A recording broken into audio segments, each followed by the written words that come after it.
চাকরি বাতিল মামলার তাতে আবারও রাজ্য সুপ্রিম কোর্টের দ্বারস্থ হয়েছে। অর্ণব রয়েছে আমার সঙ্গে। 26,000 চাকরি বাতিলে পুনর্বিবেচনার আর্জি জানানো হয়েছে। অর্ণব, রিভিউ অ্যাপ্লিকেশন করা হয়েছে স্কুল সার্ভিস কমিশন এবং রাজ্য সরকারের তরফে, এবং যে 1 মাসের মধ্যে কোনো রায়ের পুনর্বিবেচনা চাইতে হয় সুপ্রিম কোর্টে, সেই 1 মাসের সময়সীমার মধ্যেই এই আবেদন গেছে। কাজেই দেরি হয়েছে বা দীর্ঘসূত্রিত হয়েছে, সেক্ষেত্রে সেই ব্যাখ্যা করার প্রয়োজন এক্ষেত্রে রাজ্য বা এসএসসি নেই। প্রায় 26,000 চাকরি বাতিলের রায় পুনর্বিবেচনার আর্জি জানানো হয়েছে। এই রিভিউ পিটিশনে সুপ্রিম কোর্টে পুনর্বিবেচনার আর্জি জানাচ্ছে একদিকে রাজ্য, অন্যদিকে কমিশন।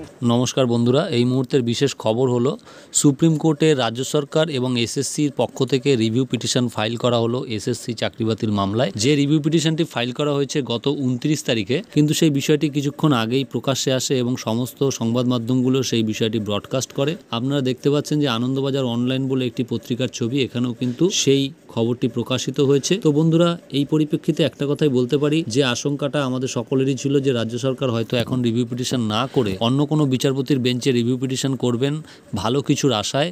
কিন্তু এখন যে তারা রিভিউ পিটিশনটি করলেন এবং এটি যদি সুপ্রিম কোর্ট গ্র্যান্ট করে, এই রিভিউ পিটিশনটির ভিত্তিতে তারা শুনানি করে, সেক্ষেত্রে একটা কথা কিন্তু বলাই যায়, বিচারপতির এই মামলায় প্রথম থেকে যা মোটিভ ছিল তাতে রায় চেঞ্জ হওয়ার সম্ভাবনা কিন্তু 99%ই নেই।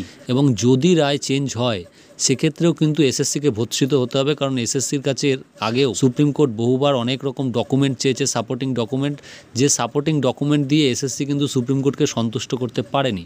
কাজে এখন যদি এসএসসি মনে করে যে এমন কোনো ডকুমেন্ট দেবে যাতে ডেফিনেটলি সুপ্রিম কোর্টকে সন্তুষ্ট করা যায়, সেক্ষেত্রেও কিন্তু সুপ্রিম কোর্টের ভৎসনার মুখে পড়তে হবে রাজ্য সরকারকে। এবং তারপরে 1% মতো চান্স রয়েছে এই মামলাটিতে রায় পরিবর্তিত হওয়ার। তো বন্ধুরা, আগামী 8 তারিখে মামলাটির শুনানি রয়েছে, সেই দিনই জানা যাবে যে এই মামলাটির ফলাফল কি হলো না হলো। তো এখনকার জন্য এটুকুই ছিল খবর। সবাই ভালো থাকবেন, দেখা হচ্ছে আবার পরের ভিডিওতে। ধন্যবাদ।